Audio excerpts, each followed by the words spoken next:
wabarakatuh.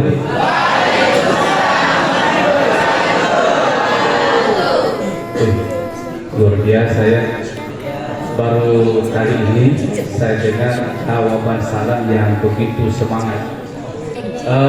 Semangat itu salah satu syarat masuknya ilmu. Ini yang disampaikan oleh Imam Syafi'i. Nanti kita bahas.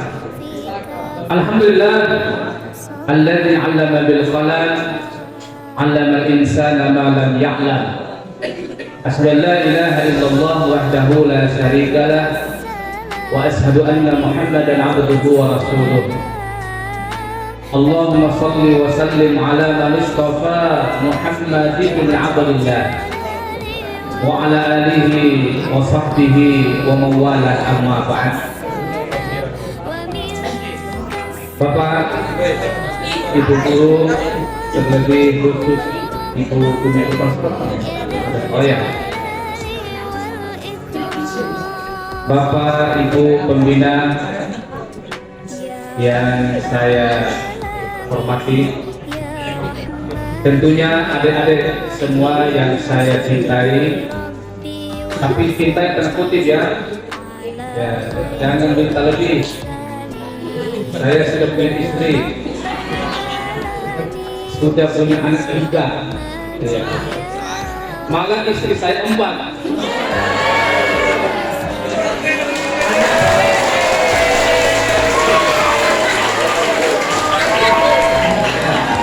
Ya, istri saya 4 anaknya.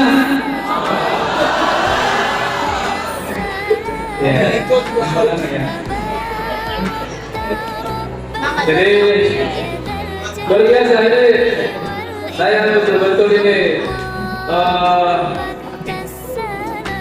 apresiasi kepada kalian semua, luar biasa semangatnya. Selamat datang Bu Kepala. Jadi begini, langsung saja. Hari ini saya akan menyampaikan beberapa motivasi saja. Motivasi terkait bagaimana sebenarnya hidup ini. Apalagi ada semua dalam jenjang pendidikan. Tadi adik-adik semua sudah dengar. Nama saya itu dipanggil apa tadi? Doktor. Dokter itu kira-kira pendidikannya sudah seberapa tingginya? S3. Ada nggak di atas S3? Nggak ada lagi. Itu artinya apa? Berarti saya ini ya sudah merupakan orang yang menempuh pendidikan tertinggi secara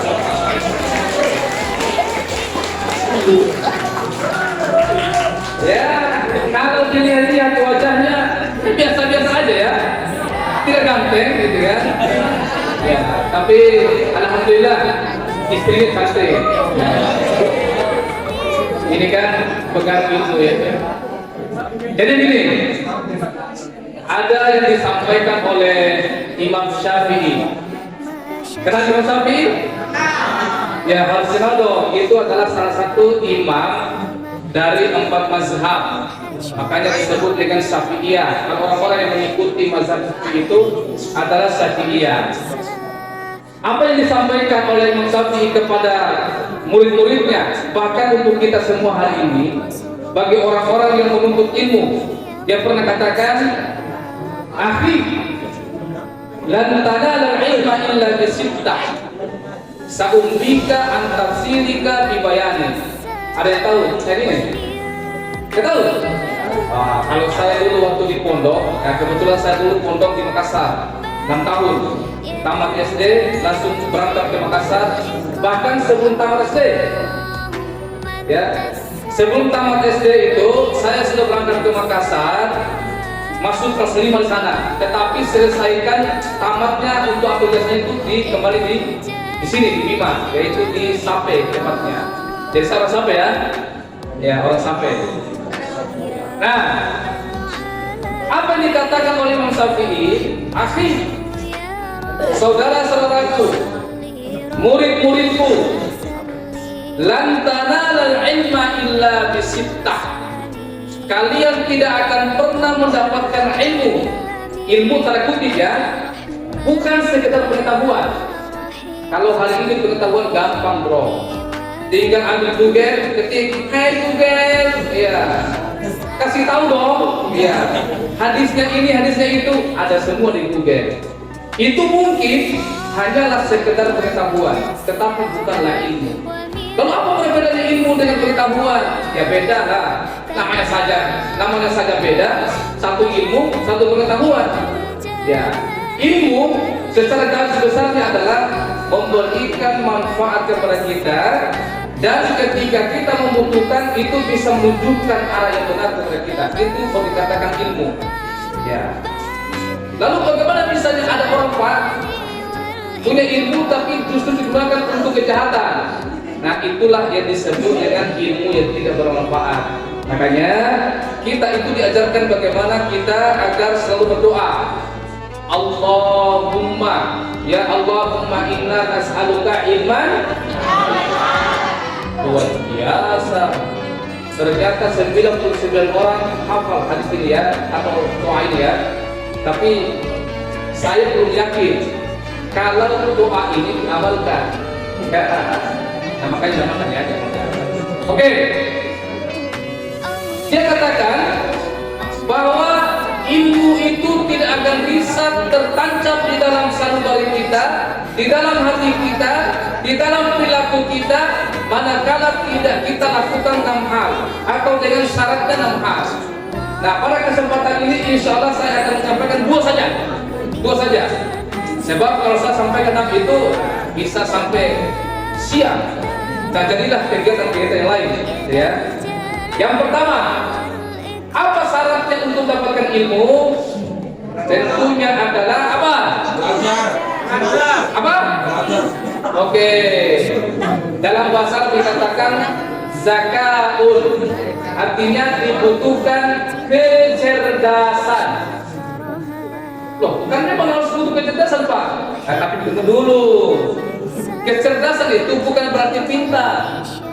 Iya. Pintar dan kecerdasan itu beda maknanya bro ya. Yang dimaksud dengan cerdas itu adalah dia mampu memanfaatkan momen-momen, dia mampu memanfaatkan situasi. Misalnya gini, kalau kita sudah tahu bahwa rutinitas kita, bahwa setiap hari Senin sampai hari Sabtu kita datang ke sekolah, maka tentunya ada yang harus kita persiapkan sebelumnya. Ya minimal setrika kantina, ya ngupa parfum, ya kandi sabu mengi-mengi. Sebab kalau kita hadir di sini tidak mandi misalnya, ya nanti bau badan, tidak enak untuk belajarnya, dijauhi oleh teman-temannya. Itu semua adalah persiapan. Tahu misalnya. Pasti kita sudah tahu semua sebenarnya apa yang harus kita pelajari untuk hari Jumat, misalnya tanggal 3 Februari tahun 2023 atau tepatnya tanggal 13 Rajab tahun 1444 Hijriah. Kita sudah tahu jadwal mata pelajarannya ini itu. Malamnya setidaknya kita sudah siapkan. Oh ini buku yang harus saya bawa besok. Oh saya ingat, ternyata ada PR pekerjaan rumah. Bahasa Arabnya wajibul bait, ya. Atau dalam bahasa Inggrisnya homework, ya. Dipersiapkan semua. Itulah yang dimaksud salah satu kecerdasan. Kemudian ketika nanti kita dihadapkan guru di dalam kelas, kecerdasan dibutuhkan. Misalnya, oh ini guru ini mengatakan ini. Kita tidak boleh langsung ini, apalagi sampai mendengar atau sampai ketidur-tiduran dan sebagainya, tidak boleh. Tetapi kita harus mencerna dengan seksama. Oh, kemana arah pembicaraannya Bapak guru saya ini? Kemana arah pembicaraannya Ibu guru saya ini? Sehingga nanti otak kita bekerja. Dan nanti adalah yang kita simpulkan nanti pelan-pelan. Maka itulah yang dimaksud dengan kecerdasan. Namanya adalah zakat. Ya. Paham dong? Do you understand? Yes. Yes, I do. Oke. Oke, sekarang saya mau tes dulu ya sedikit. Saya mau refleksi dulu sebelum saya lanjut ke poin kedua. Yang tahu boleh angkat tangan ya. Sama cepat. Siapa yang tahu ya bulan-bulan Hijriah secara lengkap? Cepat. Cepat. Ya, surah Hijriah. Who knows? Yeah. What the moon of Hijriah? May ya'rif. Ya, may ya'rif. Mada. Ya, cepat. Jangan Google ya. Masya Allah. Seandainya kalau ada yang tahu, ya, saya sudah sediakan ini. Nah, tapi tidak ada. Jadi terpaksa masuk kembali dulu. Ya. Baik, oke. Saya ulangi pertanyaannya. Ganti pertanyaan. Di dalam Al-Quran, ya ini semacam pertanyaan Quran. Ya, di dalam Al-Quran ada 4 bulan yang diharamkan oleh Allah. Bulan apa saja itu? Sama tahu kan? Luar biasa ya. Ya tapi tidak apa-apa. Nah, atau saya tanya, sekarang bulan apa? Ya. Bulan Raja. Tadi kan sudah disebut tadi kan? Bulan Raja. Kalau bulan Februari ya tidak perlu saya tanya. Ini kan memang bulan kita itu kan. Tetapi kita sebagai orang Islam ya setidaknya harus tahulah apa kita sekarang berada pada bulan apa. Atau begini saja, 50.000 ya, 50.000. Setelah bulan Rajab ini, bulan apa? Ayo.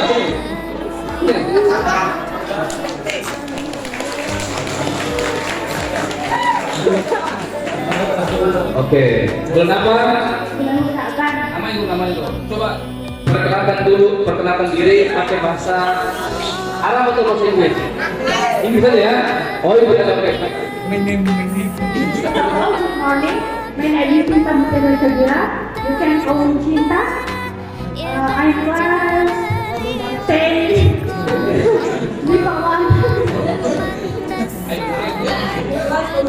Jadi jawabannya siapa?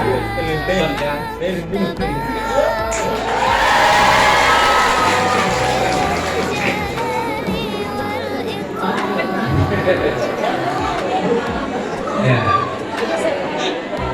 Saya dulu sedikit ya. Jadi boleh ada semua tanya. Di mana saja kalau saya bawa tutup atau infak seperti ini, saya selalu sediakan ya minimal 2 lembar lah. Ya. Masih satu lagi. Tapi nanti itu. Baik. Ada semua. Sekarang kita berada pada bulan Rajab. Ya. Setelah bulan Rajab itu bulan Sya'ban.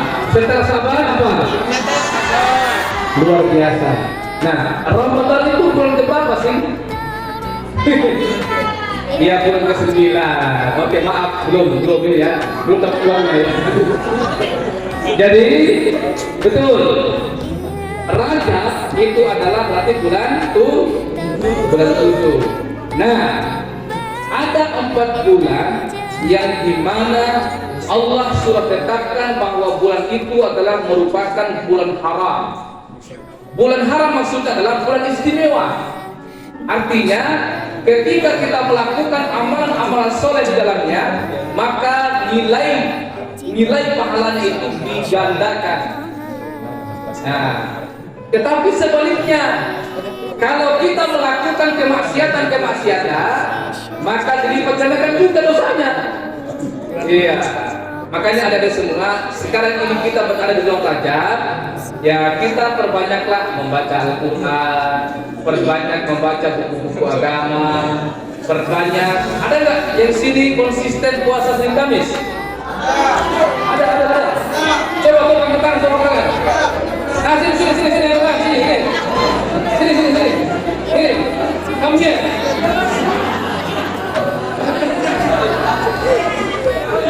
Oke, nggak apa-apa, nggak apa-apa. Jadi begini maksud saya. Karena cobalah kita dulu. Sebenarnya bagi anak muda, terutama umur kalian ini, ada keistimewaan dibanding kami berdua ini. Ya, dibanding dengan umi kepala sekolah, umi ini dan sebagainya, unda, pokoknya semua ini, semua faktor kalian ini lebih istimewa kalian sebenarnya. Lebih istimewa kalian. Apa keistimewaannya? Dalam hadis dikatakan bahwa ada nanti suatu masa, ya, suatu waktu di mana Allah itu akan memberikan naungan khusus, ya, kepada pemuda-pemuda yang rajin beribadah, yang hatinya selalu tertaut dalam masjid, yang hatinya selalu mencoba untuk melakukan keistiqomahan dalam beribadah. Apakah itu dia mengaji, membaca Al-Quran, berpuasa Senin Kamis, ataupun dalam satu pekannya itu dia mempertahankan satu amalan, misalnya sholat tahajudnya ataukah sholat duhanya dan seterusnya, maka mereka itu langsung Allah sendiri yang menaunginya, dan saat itu tidak ada naungan satupun, bahkan Rasulullah SAW tidak mampu memberikan naungan saat itu, langsung naungannya Allah. Kepada siapa itu? Kepada anak-anak muda. Kepada anak-anak muda. Karena kenapa? Karena di mana kebanyakan anak muda saat itu hanya, ya, pikirnya hanya main-main saja, hanya bermain gitar, hanya berpikir love saja, ya. Tetapi justru dia memikirkan beribadah kepada Allah. Luar biasa. Luar biasa kan? Nah, oke. Nah, ada dari semua. Yang kedua, tapi saya selesaikan dulu tadi. Apa tadi? 4 bulan haram. Yang pertama adalah bulan 1. Apa bulan 1? Yang kedua adalah bulan 7, yaitu Rajab. Yang ketiga bulan 11, yaitu Rajab. Ya, betul. Jadi tulisannya kalau di kalender Indonesia itu Zulkaidah, tetapi sebenarnya itu adalah Zulqa'dah. Ya, sekali lagi, Zulqa'dah, bukan Zulkaidah ya. Nah, itu tulisan bahasa Indonesianya. Yang benar adalah Zulqa'dah. Kemudian bulan 12 apa? Dzulhijjah atau bulan haji. Ya, oke, enggak apa-apa. Ini dia ya. Coba lagi. Bulan haram itu pertama adalah bulan Muharram, Rajab, Zulqa'dah dan Zulhijjah. Oke. Kemudian yang kedua, apa yang dikatakan oleh Imam Syafi'i? Ya, saya langsung ini kalau tidak salah ini urutan ke-5. Di sana dikatakan wasuhbatil ustazi. Jadi syarat kita mendapatkan ilmu itu adalah harus kita hormati guru kita. Guru kita. Bukan orang begini. Itu Pak Polisi dan Pak Tentara itu. Nah, hormat maksudnya, ya, kalau misalnya kalian kebetulan lewat depan rumah guru kalian, singgah dulu, ya. Misalnya apalagi dari Alfamart itu kan, ingat, di depan ada rumah guru ya, simpan di situ setidaknya 2 silver coin. Enggak. Ya, jadi begini. Yang dimaksud dengan suhbatil ustaz itu adalah ada hubungan keakraban antara murid dengan guru. Artinya, ya ada hubungan baik lah gitu. Coba misalnya, siapa guru matematikanya? Ibu. Siapa? Pak Noval. Nah, Pak Noval ya. Nah, kalau kita ingin pintar bahasa, ingin pintar matematika, Maka yang harus kita lakukan itu adalah kita cintai dulu gurunya. Bukan. Bentar ini. Nah, ada kutip ya. Jadi cinta itu tanda kutip. Artinya kita sayangi, ya kita hormati, ya dan sebagainya. Artinya ketika misalnya Pak Nopal memberikan tugas, dikerjakan dengan sebaik-baiknya sebagai bukti cinta kita, ya kan? Nah, kenapa orang selama ini merasa sulit dengan matematika? Kenapa selama ini orang merasa sulit dengan bahasa Inggris? Karena dia tidak cinta dengan bahasa Inggris dan tidak cinta dengan matematika. Coba misalnya kalau dia cinta matematika, secara otomatis dia akan bisa matematika. Bukankah begitu? Betul kan? Ya makanya, oleh karena itu ada di semua, ya. Salah satu syarat kita untuk mendapatkan ilmu itu adalah kita harus menghargai, kita harus menghormati guru-guru kita. Kalau hari ini adik-adik semua, kalau pengetahuan luar biasa. Saya katakan tadi, apapun yang kita mau hari ini kita tinggal ketik di Google, semuanya ada. Tetapi hari ini begitu kita melihat, ya, terlalu banyak kejadian-kejadian yang justru dilakukan oleh orang-orang yang sekolah, oleh orang-orang yang katanya sebagai pelajar. Bahkan anak-anak inilah yang melakoni semua pekerjaan-pekerjaan yang justru seperti orang yang pernah belajar sama sekali. Gitu kan? Kenapa seperti itu? Kenapa? Karena tidak ada keberkahan dalam ilmunya. Kenapa bisa tidak terjadi keberkahan pada dirinya atau pada ilmunya? Karena dia tidak lagi menghargai guru-gurunya. Oke, nampak.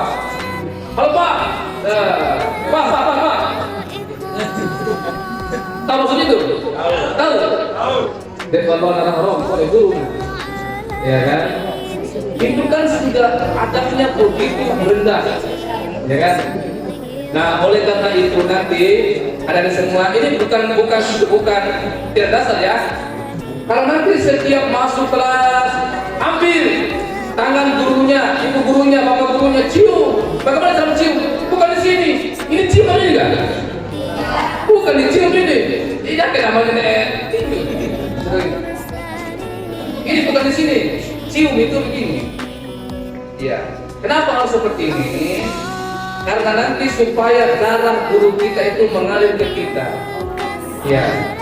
Kenapa orang Islam itu dianjurkan setiap bertemu itu saling berjabat tangan?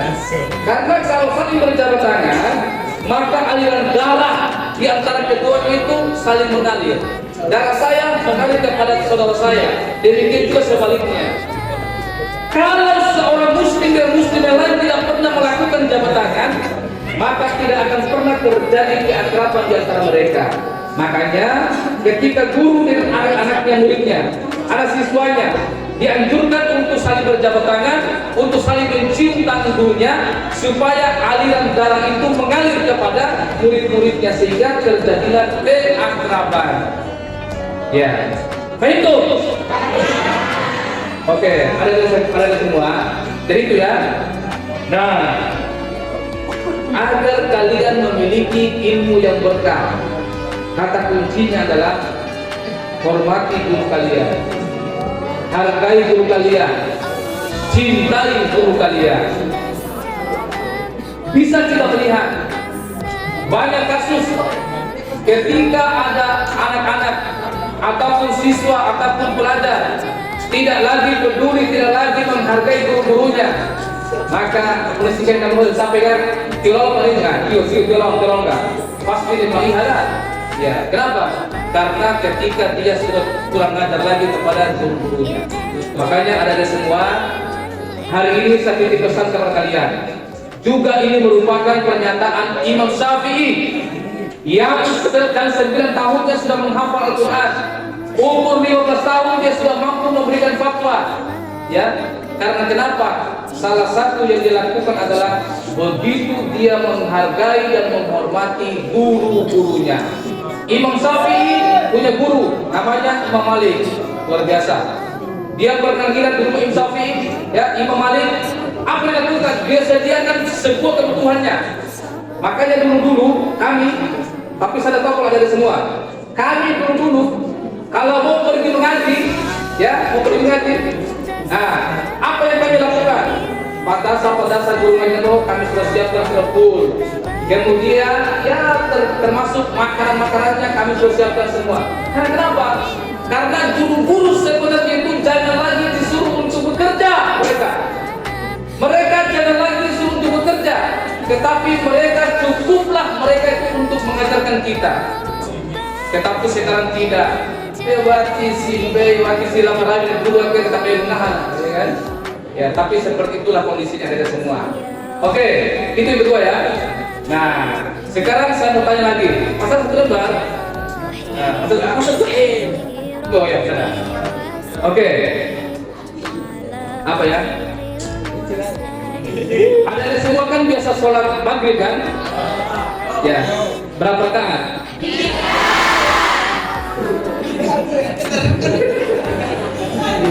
Pas kamu tanya berapa rakaat, langsung kasih uang ini.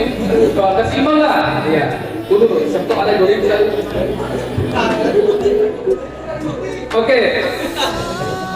Saya mau tanya. Yang tahu langsung angkat tangan. Langsung angkat tangan ya. Oke. Urutan keberapakah di dalam Al-Quran surah Al-Kahfi?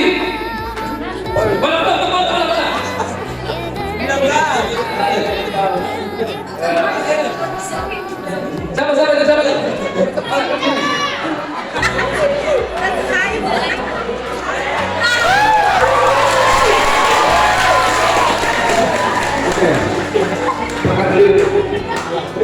Bahasa Inggris.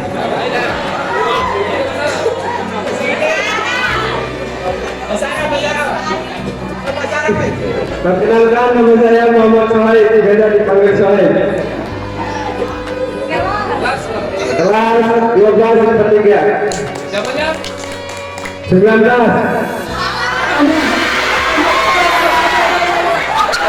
Oke, mahal.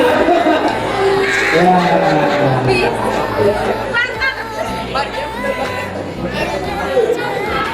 Oke. Siapa yang mau? Saya tanya. Oke. Ya, sini. Sini. Udah ya.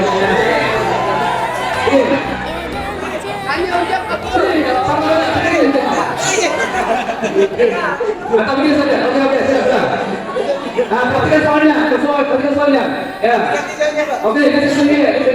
Isma'u dan as-su'al, the next su'al. The next question. Oke, ini saya gabung ya masalah bahasa Inggris ini. The next question. Ya. What number from Holy Quran the surah Yasin?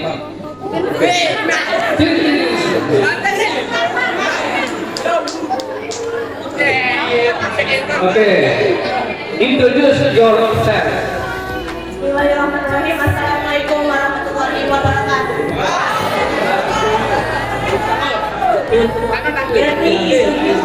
My name is Nadeh Salsabila. You can call me Noda. I'm from Teke Village.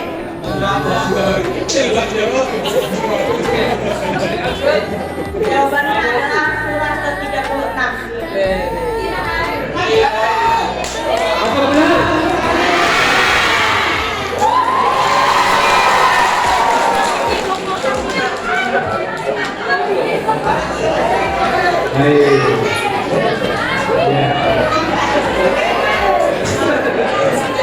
Lumayan, Oke, dari semua. Maksud saya begini. Apa yang bisa kita ambil dari kelas saya ini? Ya. Jadi ada dari semua. Kita ini sebagai orang Islam. pedoman kita adalah Al-Quran. Jadi setidaknya nama-nama, setidaknya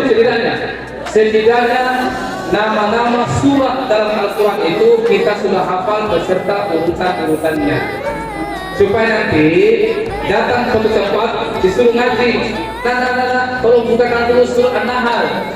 Kalau kita tidak tahu urutannya berapa, An-Nahl urutan berapa? An-Nahl urutan ke 19. Ya. Nah, nanti kalau kita sudah urutannya langsung kita buka dengan surat ke 19. Alangkah bagusnya kalau ada semua senantiasa membacanya dan memahami maknanya. Kemudian yang kedua ada semua.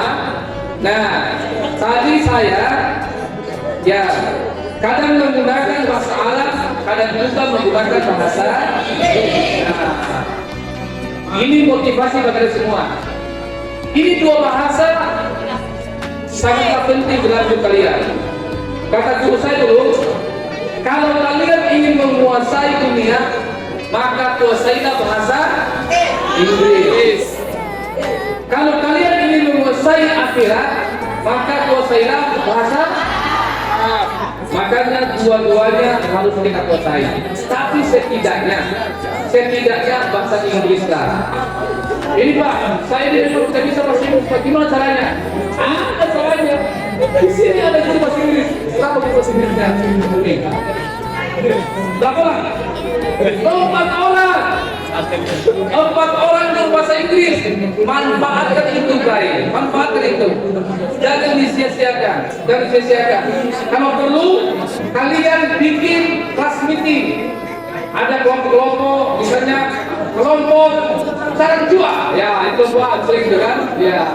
Nanti dia mempelajari misalnya untuk perkuatan, misalnya betul dari kosakata, mulai dari yang apa nih, kalau kami itu istilahnya adjective bars, color, white, black, yellow, brown, gray dan seterusnya. Kemudian masuk adjective 2 terkait dengan kata-kata sifat, misalnya gila, pintar, level, ya, cantik, pretty dan seterusnya. Nah itu diaplikasikan. Kalau sudah dihafal, nanti ngomong dengan teman-temannya, kelompoknya. Misalnya, bro, can you help me? Gitu kan? I want to, terserah. Atau bahasa dan seterusnya. Jadi ada dari semua. Nah, pada pertemuan kita hari ini, saya ingin sampaikan perhatikannya. Hanya 2 saja. Pertama ya, kalian tetap harus semangat di dalam hidup ini, terutama di dalam menuntut ilmu. Nah, ini juga salah satu yang disampaikan oleh Imam Syafi'i. Salah satu syarat diterima ilmu itu adalah dengan semangat. Semangat itu ibarat begini. Ibarat misalnya sekarang musim hujan. Lalu kita ingin menada air hujan itu, kita simpan tanahan itu di kekerapan. Semangat itu adalah kita membuka lebar-lebar mulutnya ember itu misalnya, kalau ember atau apalah untuk tempat menada, ya, sehingga nanti air hujannya masuk semua di situ, sehingga nanti cepat full. Itulah yang dimaksud dengan semangat. Artinya dari semua, kalau mau belajar harus semangat. Tidak boleh misalnya dibangun sama orang tuanya, turun nih. Esagiro kan ini? Berarti itu dari sana. Pak, orang seperti itu.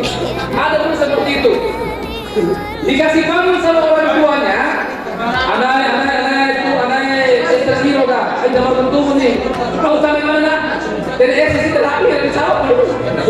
Betul biasanya. Itu kan jangan seperti itu. Tetapi ketika orang tua membangun kita untuk bersyukur segera, dan itu adalah bagian dari semangat kita.